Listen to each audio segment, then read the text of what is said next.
Hello everyone, it's Shannon here for Waffle Flower Crafts. In this video, we are going to use the fun paper piecing technique to create this really sweet scene with some new products from Waffle Flower's September release. I'm going to start by actually creating the kind of base of the card. I'm going to start with a sheet of rainbow paper from JJ's Rainbows paper pad. I'm going to use this beautiful horizontal striped rainbow sheet here. I just went ahead and cut that sheet in half so I have an A2 panel. And now I'm going to use this house outline die. This came out in Waffle Flower's September release. Grab the largest die from that set and just die cut a house window out of this beautiful rainbow paper. So now that I've die cut my window, I'm now going to move on to creating the house. I have a little piece of craft cardstock. I'm going to die cut the house as well as a door and a window. And I'm just going to position them here, and then I'll use a little piece of tape to hold it in place. You might notice that I am kind of positioning the door and window a little up. That's because I'm kind of trying to create an interior scene instead of an exterior scene. I want my little images to look like they're inside the house working on sewing little masks instead of outside. Now that I've die cut my little house, I'm going to stamp a sentiment from the Frontline Helpers stamp set. I just inked it up in VersaFine Onyx black ink and stamped it in basically the roof area or the attic area of my house. I went ahead and added foam tape to the back side of the rainbow panel, and I'm going to stick it on to the front of an A2 top folding card base made from 110-pound craft cardstock. I then added some liquid glue to the back side of the house, popped it inside the window, and now I'm going to just inlay the door and the window, and I'll even make sure I get that little knob for the door as well.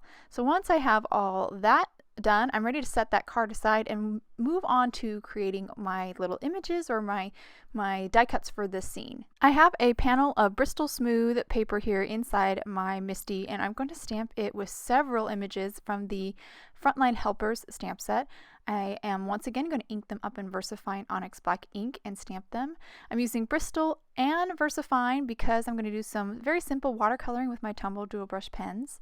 But before I do that, I still have some more images to stamp. I'm going to stamp this mask and this spool of fabric a couple of times. So I went ahead and die cut the images out so that makes a little jig.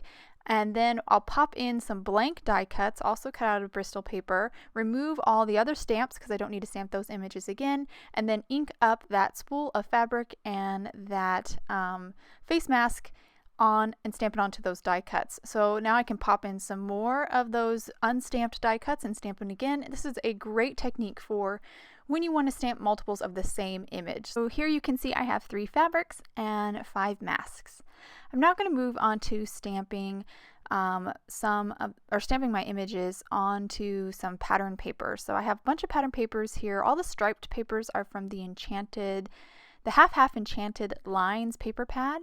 And I'm going to start by stamping just the fabric and the mask onto these striped pieces of paper. I basically picked rainbow colors to kind of match my background. So really quickly just popping in the papers and stamping on them. Now I am going to stamp the green sheet a little bit differently. I am going to stamp a mask, but I'm also going to stamp one of the critters. And just again, I'm using VersaFine Onyx black ink just to keep everything consistent. Now this last sheet, this is actually from the Half Unicorn Dots paper pad. It's just a nice pretty purple polka dotted one, and I stamped another one of the hamsters on that. So now I'm ready to kind of fussy cut these out. I'm going to cut out everything that I want to have that pattern paper. So for the mask and the fabric, I'm going to just cut out that roll of fabric. I'm not going to cut out the actual skein that it's on. So I'm going to just cut that portion of the image right off. And when I cut these out, I find that you get a cleaner look if you cut right into the stamped line a little bit. So cutting off a little bit of the black line, you'll have a cleaner look. And I'm just going to work my way around here, and that will actually complete my fabric. And now I'll move on to the mask. And you may have noticed I actually goofed up here a little bit, and I did stamp the wrong mask. So all these masks are a little bit different than the one I stamped on the Bristol paper, but luckily they matched up pretty well. So I was able to kind of match the 2 mask images up. So I went ahead and fussy cut out all of the fabric and masks. Now I'm going to move on to my little hamsters. I'm going to start with this green one here. Now he's definitely the trickiest because he has that measuring tape around his neck, and I don't want that to be green, so I'm going to have to cut that part out, that area out. So I just started by cutting off the bottom. I even cut right off the measuring tape because again, I'm not going to use that. I'm going to cut off his little hand, so I just have his sleeve and under his chin, and then we'll do the same thing on the other side, cut to remove his little hand, so I just have his sleeve. And once I finish that, I'm getting into the hard part where I have to actually remove the measuring tape. And this first section of the measuring tape is the trickier section because there's a little bit of shirt underneath the bottom edge of that, and I can't just simply cut it right out. I have to kind of go around the bottom edge of the measuring tape. As for this section of measuring tape, I can just kind of cut it right down, so I just cut that strip of tape right out. And when I'm done, I'm left with his little shirt here and that little sleeve on the side, and I will eventually adhere that onto our image that we stamped on Bristol paper. So now I'm going to kind of do the same process for this one. This one's easier. The only tricky part is that scalloped edge, which is pretty easy if you just kind of rock your image back and forth while you trim it around. Now I do have that little paw there that is going to be purple, but I have a little solution for that we'll do later. So now I'm ready to color all of these images. I'm going to start by using my marker direct to paper, just kind of color in the darkest areas with my marker, so anywhere that I think will be in shadow. And after I get that ink down, I'll then take my brush, get a little bit of water on it, and then kind of go over that inked up area, that colored area, and that will activate that ink, and I can spread it over the surface of my hamster and kind of create a little gradation.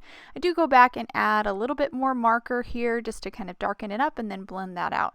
I'm now working on his little face with a little tan, and then I'll move to a pink for his cheeks and his ears. I did scribble that pink down onto my mat and then pick it up just because it's very intense. So that's a way to kind of lighten it up a little bit. I then finished by quickly coloring the measuring tape, and now I'm going to move on to my second hamster. I have a different combo here. I'm going to start with kind of a tan gray for kind of the base of this little hamster. Then I used a light tan for her face, and then of course I colored her cheeks and the little center parts of her ears in with that same pink as before. I'm now going to move on to the other images, have a gray picked out for the scissors, quickly placed down my ink and then blended it out, a really kind of minty green for her super cute little sewing machine, placed that color down at the darkest areas and then blended that out. A little blue for the fabric or the thread, and then I'm going to move on to the pin cushion here. I swear every home has a pin cushion like this. I have one still too, and I think it's just so cute.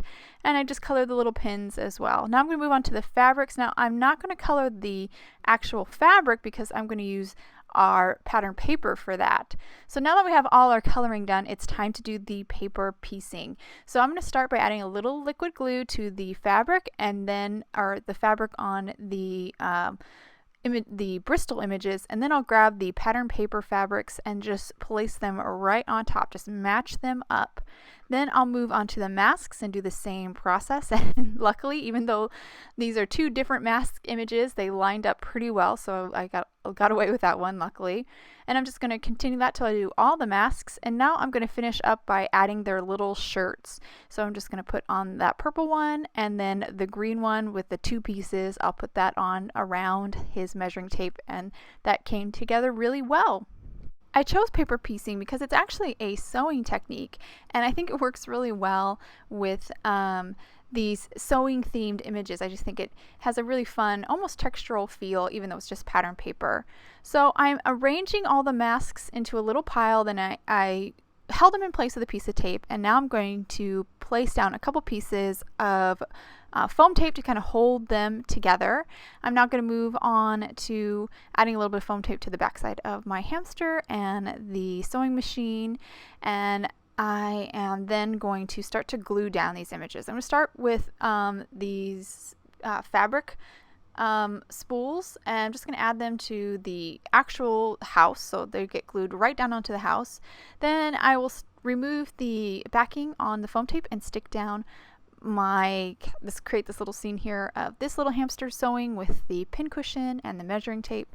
My other hamster, he's going to go a little further back, so I am gluing him directly down to the house. Then I'll glue down some fabric in his hand and a pair of scissors in his other. And then I'll finish it up with my little pile of masks. Just remove the foam tape and then remove the tape on top, and that will actually complete the card.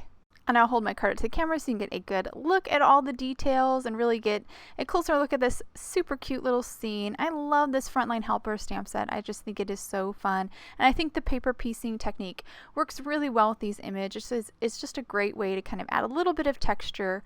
I hope you guys enjoyed today's card and video. If you'd like any more information on the products I used, please head over to Waffle Flower, and you can follow us on YouTube, Instagram, and Facebook for more creative ideas. Thank you so much for watching, and I hope you have a wonderful day.